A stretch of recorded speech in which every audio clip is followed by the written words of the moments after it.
Question number 3 के अंदर आपने पी और क्यू सेट को सबसे पहले टेबुलर फॉर्म में लिखना है, क्योंकि उसके बगैर तो आप लोगों को वैसे समझ भी नहीं आएगी, क्योंकि ये ऑलरेडी सेट बिल्डर नोटेशन के अंदर लिखा हुआ है। उसके बाद फिर हम ये फाइंड करेंगे। सबसे पहले वो कह रहा है कि प्राइम नंबर है, लेकिन वो 0 और 20 के दरमियान है और 20 शामिल है। तो प्राइम नंबर्स का कॉन्सेप्ट तो आपको पता ही होगा, जो सिर्फ अपने आप पे और 1 पे डिवाइड होते हैं। तो 2, 3, 5, 7, 11, 13, 15, 17, 19, 20 नहीं होता, तो इस वजह से ही है। यानी कि आप आसान अल्फाज में कह सकते हैं जिनके सिर्फ दो ही फैक्टर्स हों और कोई फैक्टर ना हो। एक उसका अपना 1 हो और एक वो आप खुद नंबर हो। इसी तरह अब हम क्यू को निकाल लेते हैं। क्यू में आपने निकालना है डिवाइजर ऑफ 210, यानी कि 210 के आपने फैक्टर्स निकालने हैं, लेकिन वो फैक्टर्स आपके सिर्फ 0 और 20 के दरमियान में हों।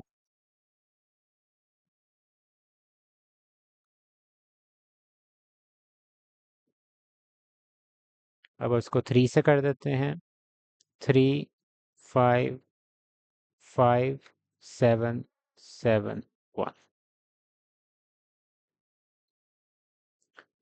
तो इससे हमें पता चला कि 2 तो है ही फैक्टर, फिर 3 भी है, 5 भी है, फिर 7 भी है, और इसके अलावा आपस में मल्टीप्लाई करके एक दफ़ा चेक कर लेते हैं। मेरे ख्याल में इसमें 14, 6 भी शायद फैक्टर होगा, क्योंकि 3 2 ज़ार 6 होता है, तो 6 भी फैक्टर होना चाहिए।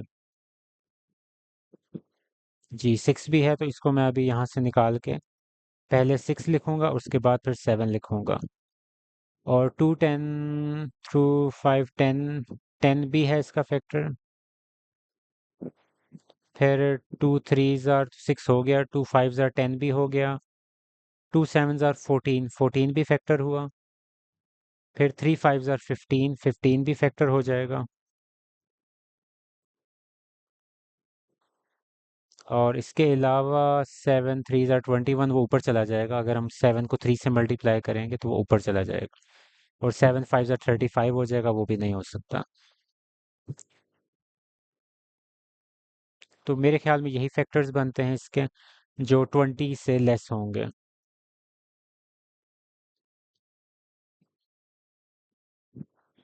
एक दफ़ा मैं दोबारा से वेरीफाई कर रहा हूँ यूजिंग कैलकुलेटर, लेकिन मेरे ख्याल में यही फैक्टर्स हैं इसके। 9, 8, 7 भी है, 6 भी है, 5 भी है, 3 भी है, 4। ठीक है, तो यही इसके फैक्टर्स हैं। और इसमें शायद एक चीज़ मैं भूल गया हूँ, और वो 1 है, क्योंकि 1 भी फैक्टर है उसका। उन्होंने एक्स से 0 से ग्रेटर कहा है, तो 0 से ग्रेटर में 1 आता है। और अब जाके आपने क्या करना है, P इंटरसेक्शन Q आपने निकालना है। यानी कि इन दोनों में कॉमन क्या है, 2 आ गया पहला नंबर, 3 दोनों में आ रहा है, 5 दोनों में आ रहा है, 7 दोनों में आ रहा है। बस। तो ये आपकी इंटरसेक्शन हो गई। अब आपने इसका यूनियन निकालना है, यानी कि दोनों एलिमेंट्स, सारे एलिमेंट्स को एक साथ लिख देना है। रिपीट नहीं करना, क्योंकि वरना वो सेट ही नहीं बनेगा। सेट की प्रॉपर्टी होती है कि it has to be distinct. तो 1 2 3 5 6 7 10 11 13 14 15 17 19। तो ये आपका यूनियन आ गया। अब क्वेश्चन नंबर 4 के अंदर आपने कम्यूटेटिव प्रॉपर्टीज को वेरीफाई करना है, यूनियन की अलग से और इंटरसेक्शन की अलग से। कम्यूटेटिव प्रॉपर्टीज आप छोटे होते से पढ़ते आ रहे हैं, जिस तरह 2 + 1 = 1 + 2 होता है। ये इसको हम एडिशन की कम्यूटेटिव प्रॉपर्टी कहते हैं। लेकिन यूनियन की क्या है, ऐसे ही है। A union B = B union A। Simple.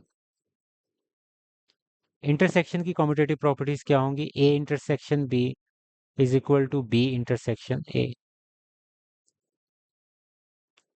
तो सबसे पहले हम इसको करते हैं। इसको मैं ए का नाम दे रहा हूँ। अभी हम सबसे पहले यूनियन की प्रॉपर्टी को वेरीफाई करते हैं।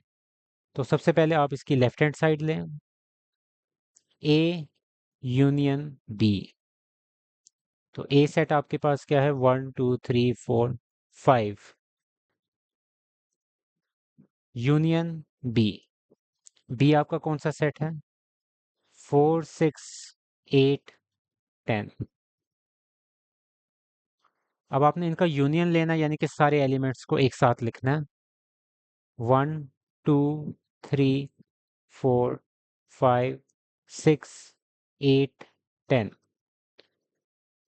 इसको आप उस तरह नहीं लिख सकते कि डॉट डॉट डॉट लगा के डायरेक्ट ही 10 कर दें, क्योंकि इसके अंदर मिसिंग है, 7 भी नहीं है 9 भी नहीं है। तो इसको आप डॉट डॉट लगा के नहीं कर सकते। उसका मतलब ये होता है, जब आप डॉट्स लगाते हैं, क्योंकि पैटर्न चल रहा है 1 2 3 डॉट 10, उसका मतलब है उसके अंदर सारे नंबर्स शामिल हैं।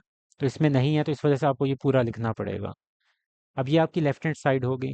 अब आपने इसी की राइट हैंड साइड निकालनी, बी यूनियन ए।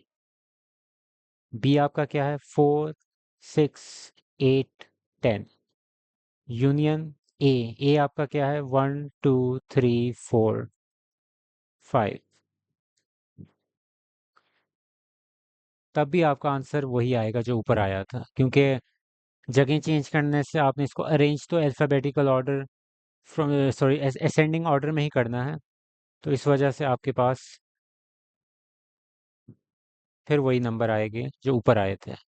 तो इससे हुआ क्या कि आपका जो ए यूनियन बी का आंसर है, वो बी यूनियन ए के आंसर से मैच कर रहा है। तो लेफ्ट हैंड साइड आपके पास इक्वल हो जाएगी राइट हैंड साइड के साथ। तो यहाँ तक आपका जो है यूनियन वाली जो प्रॉपर्टी है, कम्यूटेटिव प्रॉपर्टी ऑफ यूनियन, वो यहाँ तक कंप्लीट हो गई। अब आपने इंटरसेक्शन की प्रॉपर्टी, कम्यूटेटिव प्रॉपर्टी को वेरीफाई करना है। तो लेफ्ट हैंड साइड इसकी ले लेते हैं, ए इंटरसेक्शन बी। ए वाला सेट ये पड़ा हुआ, 1 2 3 4 5। Intersection B, 4 6 8 10। अब इंटरसेक्शन का क्या मतलब होता है, कॉमन क्या आ रहा है, 4। बस, इसके अलावा और कोई इन दोनों में नंबर कॉमन नहीं है, एक जैसा नहीं है। फिर इसी तरह राइट हैंड साइड ले लें, उसमें क्या होगा, बी इंटरसेक्शन ए। बी वाला सेट पहले लिख दें,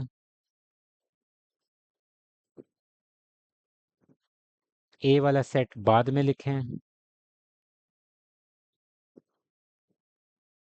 लेकिन तब भी आंसर आपका 4 ही आएगा, क्योंकि इन दो सेट में सेट्स तो वही हैं, बस उसकी लोकेशन चेंज आपने की है, पहले लिख दिया। तो जो आपका पहले आंसर आ रहा था वही अब राइट हैंड साइड पे भी आया, यानी कि left hand side is equal to right hand side.